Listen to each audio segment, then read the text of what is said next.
Hey guys, my name is Jitesh Bhagat and you all know that I've done my BTech from IIT Delhi. Okay, so आज मैं फिर आ गया हूँ एक शानदार से वीडियो के साथ। लास्ट वीडियो में मैंने बात किया था आप लोगों के साथ कि आप अपने केमिस्ट्री के मार्क्स को जेईई मेन में कैसे इंप्रूव कर सकते हो, और उसमें मैंने पेपर का एनालिसिस करके आपको लास्ट में एक स्ट्रैटेजी दिया था, दैट वाज 4 ब्लॉक स्ट्रैटेजी। आज इस वीडियो में हम लोग डिस्कस कर रहे होंगे 4 block strategy for physics and you will certainly find it helpful as it will help you in improving your marks in JEE Main 2023 in specially physics. बहुत सारे बच्चों ने डिमांड किया कि सर प्लीज आप फिजिक्स का भी 4 ब्लॉक स्ट्रैटेजी हम लोगों के साथ शेयर कीजिए। ठीक है, तो आइए हम लोग देखते हैं कि फिजिक्स के लिए कौन कौन से चैप्टर्स इंपॉर्टेंट होंगे और उनको कैसे आपको अप्रोच करना है। चलिए, मैंने 4 ब्लॉक्स में डिवाइड किया है चीजों को। ये है आपका ब्लॉक 1। चलिए, दिस इज योर ब्लॉक 1। ये ब्लॉक 1 है, ये ब्लॉक 2 है, ये block 3 and this is block 4। ये जो 4 ब्लॉक्स हैं ये इंपॉर्टेंस के बेसिस पे है।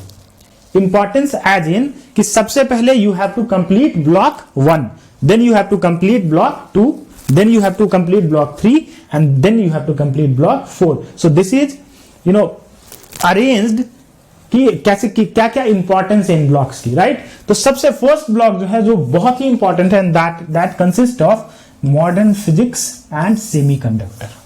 ठीक है, मॉडर्न फिजिक्स और सेमीकंडक्टर। अगर मैं मॉडर्न फिजिक्स की बात करूं तो मॉडर्न फिजिक्स में कुछ टॉपिक्स ऐसे हैं, मैक्सिमम टॉपिक्स ऐसे हैं जो आपने केमिस्ट्री में अच्छे से किया हुआ है, and that includes structure of atom,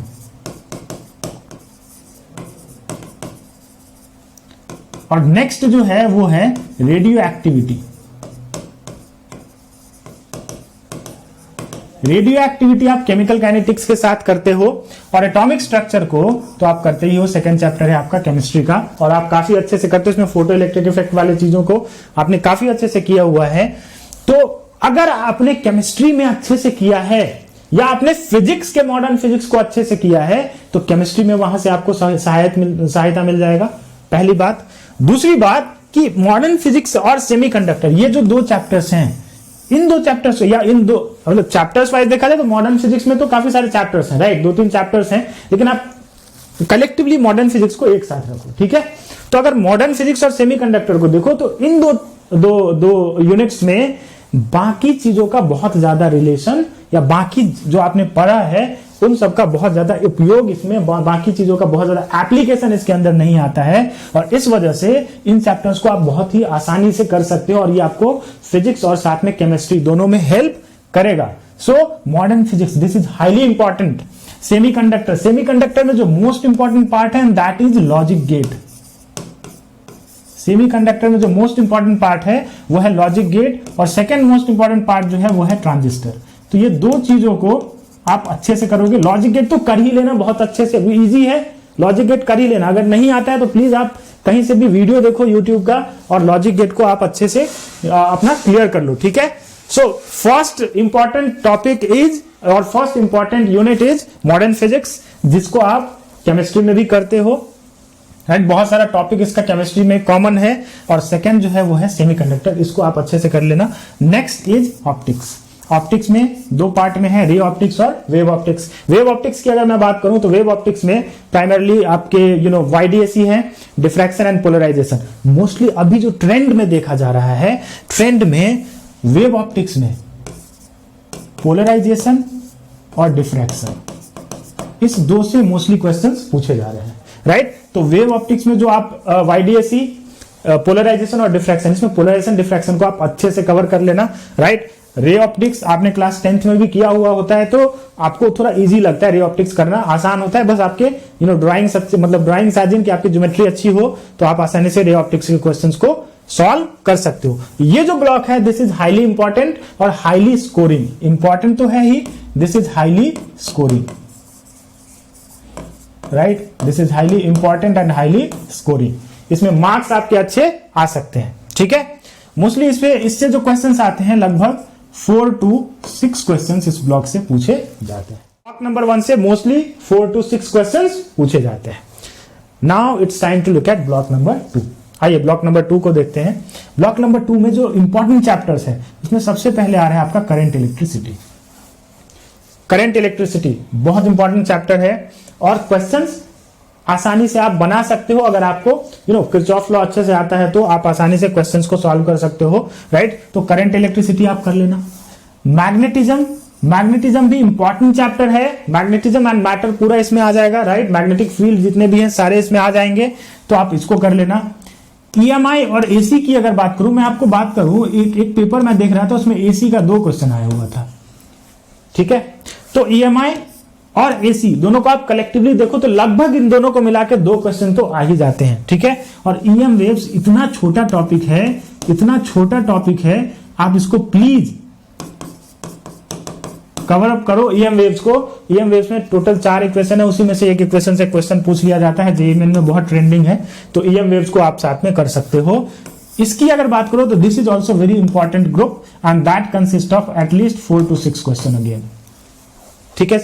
जो आपका ब्लॉक नंबर 2 है इससे भी लगभग 4 से 6 क्वेश्चन पूछे जाते हैं। सो करंट इलेक्ट्रिसिटी, मैग्नेटिज्म में दोनों पार्ट आ गया, magnetism and matter, magnetic field से रिलेटेड जितने भी हैं वो सारे आ गए।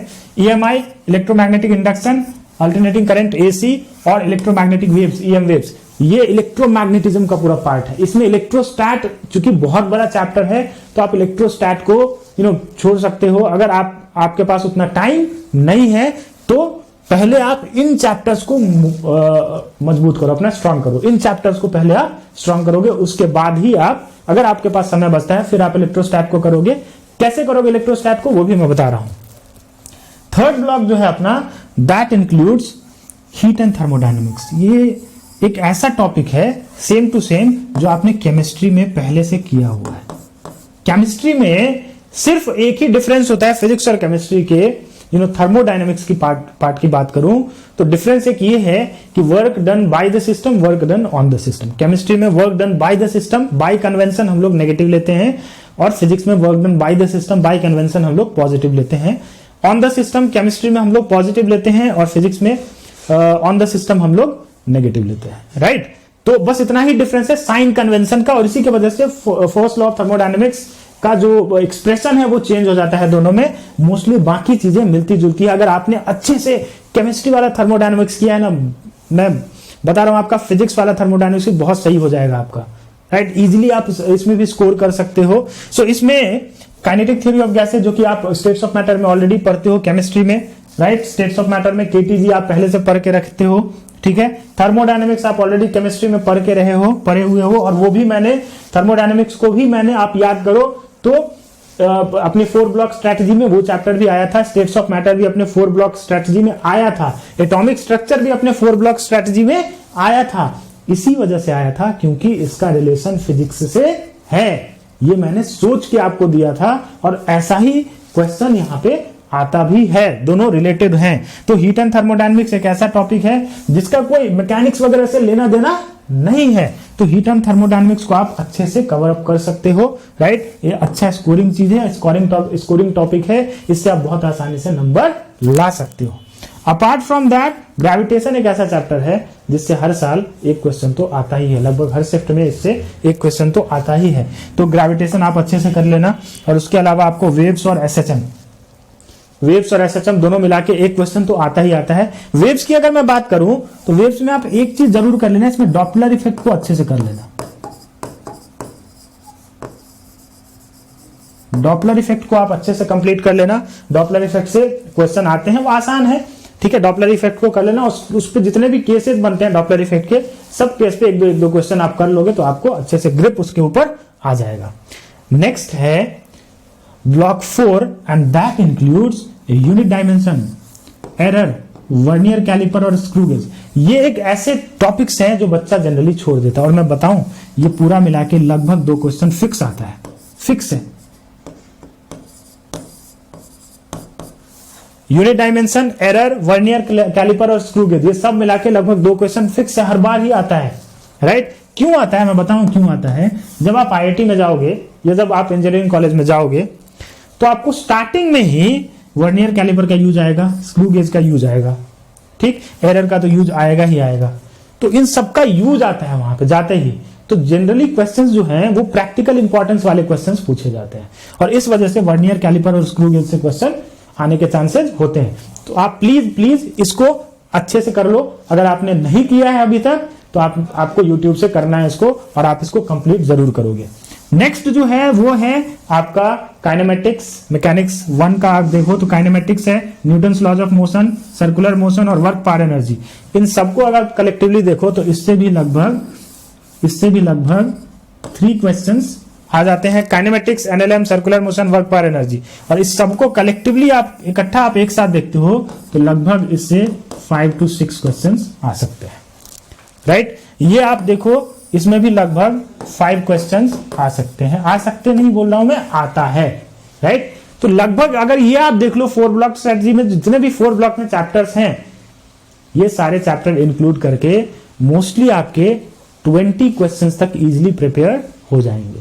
मैं इसलिए 20 बोल रहा हूं क्योंकि सेक्शन बी में आपके पास 10 क्वेश्चन है, राइट। उसमें से आपको 5 ही क्वेश्चंस करने हैं, तो आप 20 क्वेश्चन यहां से तैयार कर सकते हो बहुत आसानी से, राइट। और आसानी से आप 60-70 के आसपास मार्क्स आप फिजिक्स में इतना करके ला सकते हो। तो आपको सबसे पहले तो एक सिक्योर जोन में जाना है, and in order to go into the secure zone you have to at least prepare these topics, right, with full confidence, right।